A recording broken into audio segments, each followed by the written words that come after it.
สวัสดีจ้าพี่น้องปองปายสุขุสุขคนวันนี้หล่ะพาพี่น้องมากินตำป่าทะเลจ้าตำป่าทะเลมันนี่ก็มีกุ้งสดมีปูม้าสดแล้วก็มีหนวดมึกกระดองยักษ์2 หนวดเด้อพี่น้องเด้อผักเครื่องเคียงมันนี่ก็มีมะลาขีนกนะพี่น้องแล้วก็มีผักขามีผักบุ้งหน้าสายบัวจ้ะมาแต่ว่าก่อนที่เขาจะไปแซ่บไปนวดกันอีหลามีผลิตภัณฑ์ดีๆนะคะจากกาแฟ B7 มาฝากพี่น้องเด้อสำหรับใครที่มีปัญหาในเรื่องของสุขภาพทางด้านความดันเบาหวานนะพี่น้องจ้ะปวดคอเข้านอนไม่ค่อยหลับไม่ค่อยสนิทตื่นขึ้นมาไม่สดชื่นนะคะแล้วที่สำคัญใครที่กินเยอะกินของมันของทอดนะพี่น้องของทะเลแบบอีหลาพากินแล้วอ้วนง่ายขึ้นรูปร่างบวมใหญ่นะอีหลานแนะนำดื่มวันละ 1-2 ซองด้วยพี่น้องเด้อช่วยเร่งระบบการเผาผลาญทำให้เราอิ่มนานอิ่มไวนะคะลดแป้งลดน้ำตาลลดไขมันลดคอเลสเตอรอล1 กล่องมี10 ซอง250 บาทส่งฟรีปลายทางฟรีจ้ามาพี่น้องจวดน้ำกันบัดที่นี่ตำแบบว่าปวดพวกมากโอ้แซ่บตำเพื่อหนาน้ำ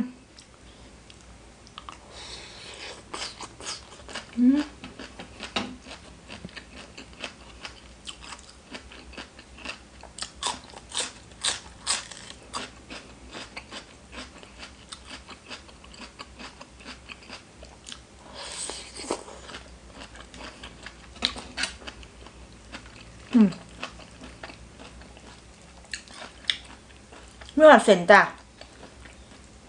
ตำปลาทะเลนะพี่น้องเนาะ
นัวมากอีดาตำด้วยน้ำปลาเทพธิดาพี่น้องเด้อ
ปูมาจ้ะ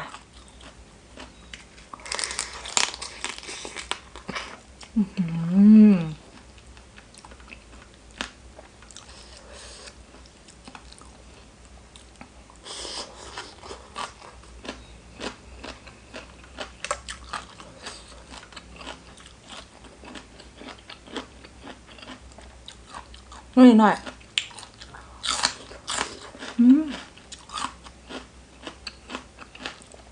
แต่ว่าขมดอก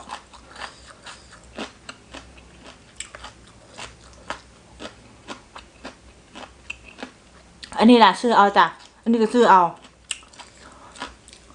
อันมาคิโนกอะที่แม่ปรุงให้อะมันพึ่งอันไตไหมพี่น้องท่านนี่ออกหน่วยอยู่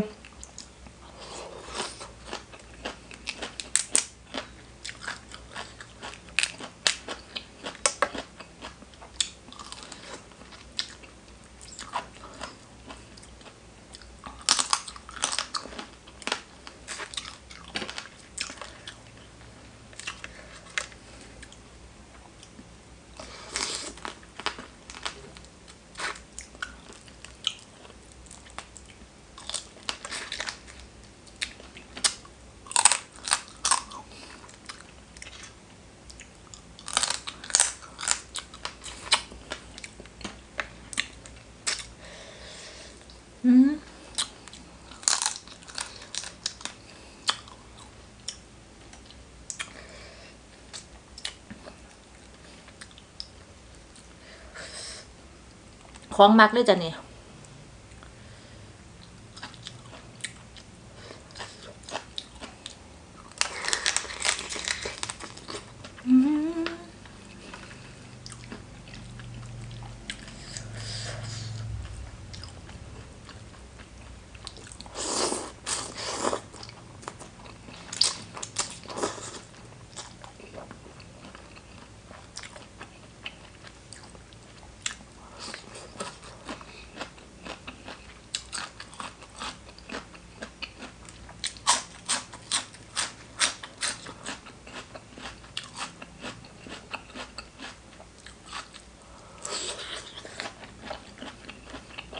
หอยเสียวมังกรเหี่ยง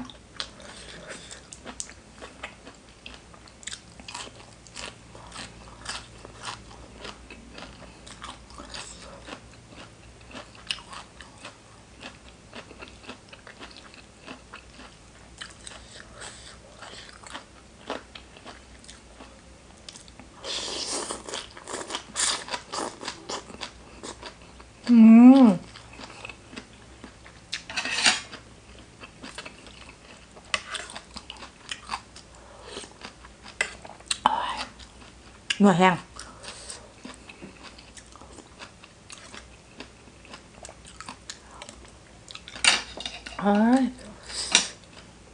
คือแซ่บแท้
เฮ้ย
ยำ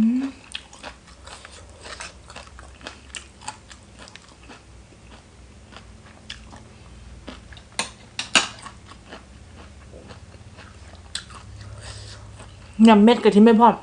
แซ่บแบบ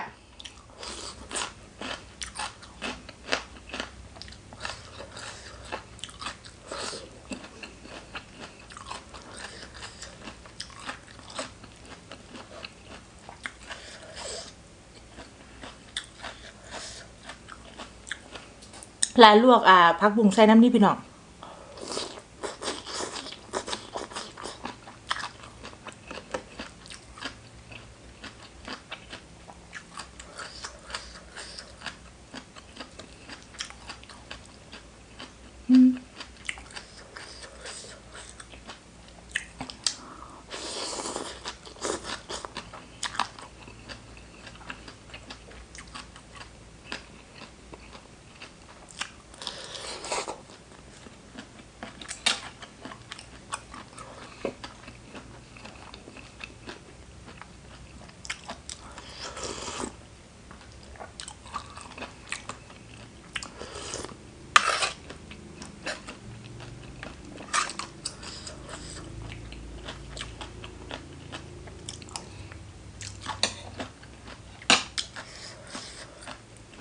ปัจจุบันนี้เด็กยุคใหม่เก่งนะคะพี่น้อง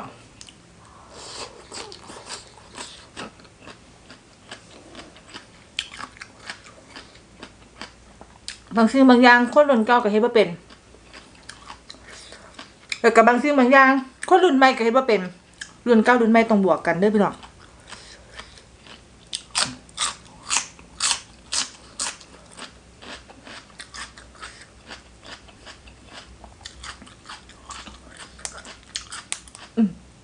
ดีเข้าตา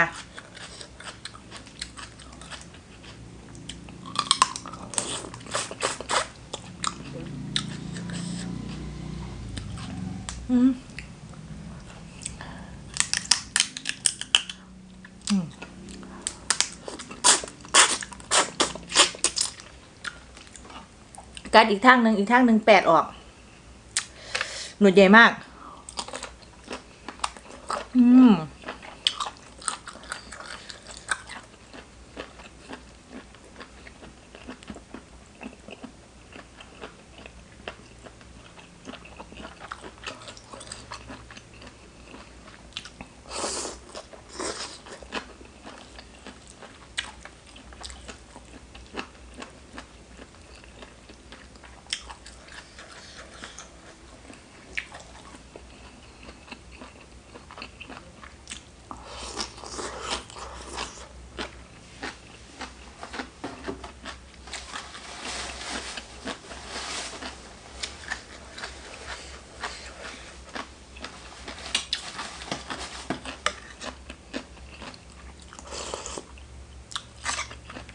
โอ้ย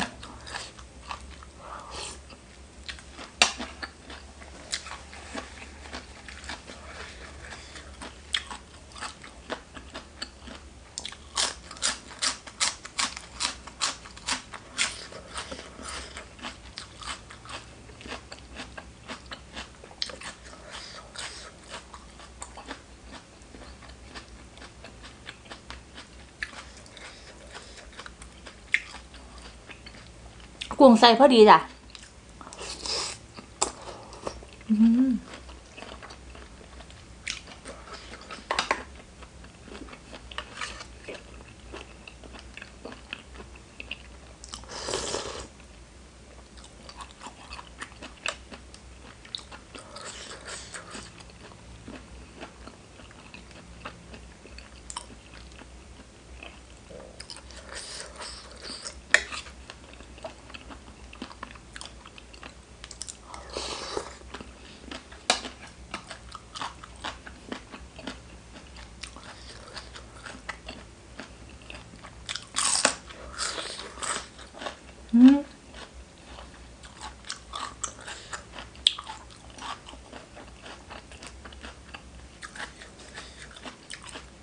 เสียงหมาน้อยลูก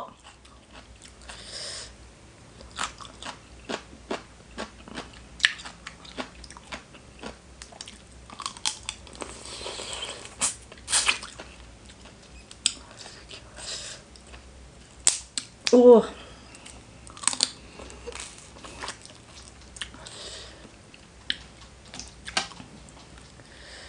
แซ่บมีแหงหลาย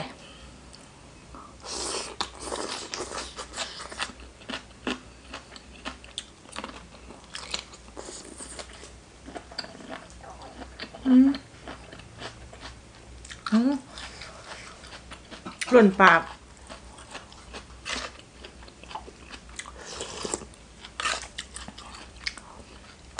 จิมี่ผู้ใดเบิ่งอยากฮอด10 กว่าในที่เบิ่งนี่กินให้เหมือนมันก็ใส่เวลาโดนนี่พี่น้องตำถาดบางไงนึง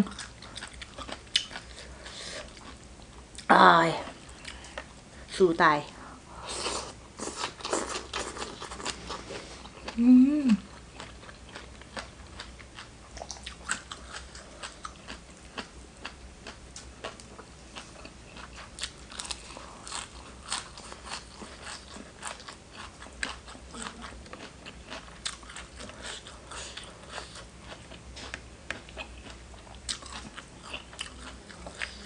เครื่องมันจ้ะ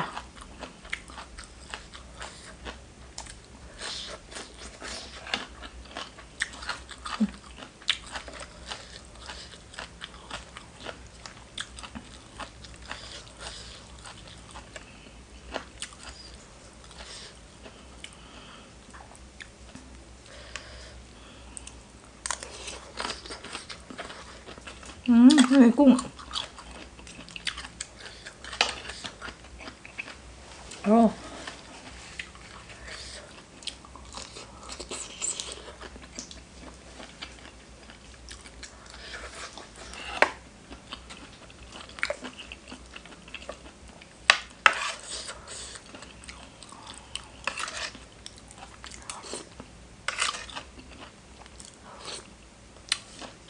นัวมาก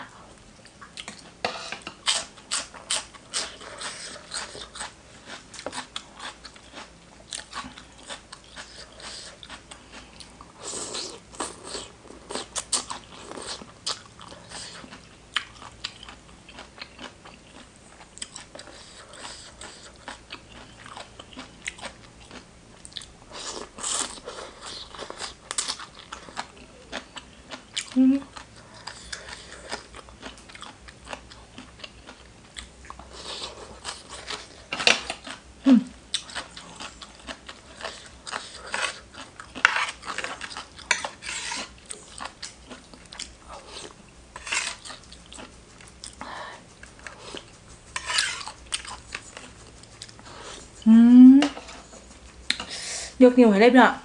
แซ่บนัวแห้งคักขนาดด้วยพี่น้องเนอะกินพ่อหอมปากหอมคอเลยพี่น้องจ้าสอบถามเข้ามาเยอะว่ากาแฟ B7 ที่หลากินเนี่ยมันซอยในเรื่องของการลดน้ำหนักได้ตีแล้วก็ความดันเบาหวานได้บ่คุณพ่อคุณแม่เป็นคุณแม่เป็นความดันคุณแม่เป็นเบาหวานสามารถกินได้บ่กาแฟตัวนี้นะพี่น้องจ้าสกัดมานี่มีกาแฟ 10% ด้วยพี่น้องสำหรับคนที่มีปัญหาในเรื่องทางด้านสุขภาพเป็นความดันเบาหวานปวดคอเข้านอนไม่ค่อยหลับไม่ค่อยสนิทตื่นขึ้นมาไม่ค่อยสดชื่นระบบขับถ่ายไม่ค่อยคงที่นะพี่น้องจ้าแล้วก็ที่สำคัญก็คือมันลดแป้งลดน้ำตาลลดไขมันลดคอเลสเตอรอลนะเร่งระบบการเผาผลาญทำให้เราอิ่มนานอิ่มไวเด้อกินประจำต่อเนื่องสม่ำเสมอผู้ใดทีเน้นในเรื่องของการควบคุมน้ำหนักนะพี่น้องจ้าตื่นเช้ามา2 ซองก่อนอาหาร 15-20 นาทีและมื้อหนักอีก2 ซอง 15 นาทีถึง 20 นาทีเด้อดื่มเป็นประจำแบบนี้นะพี่น้องจ้ะพี่น้องจะเห็นการเปลี่ยนแปลงของตัวเองบางท่านน้ำหนักไม่ลงแต่รูปร่างชั้นเล็กลงสวมใส่เสื้อผ้าได้สบายนะคะในเรื่องของความดันเบาหวานบอกเลยให้เป็นที่1ให้กาแฟ B7 เลยนะคะผู้ใดสนใจนะอยากจะลองฉีกช่วงดื่มแบบเวลาภาคกินเพื่อสุขภาพและรูปร่างที่ดีขึ้นอีหลาตึงลิงช่องทางการสั่งซื้อไว้อยู่ใต้คลิปเด้อ1 กล่องมี10 ซอง 250 บาทส่งฟรีปลายทางฟรีนะพี่น้องโปรโมชั่นของแถมตั้งแต่3 กล่องขึ้นไปเด้อผู้ใดสนใจก็ทักแชทมานะคะสำหรับวันนี้อีหลาภาคกินไปแล้วสวัสดีจ้า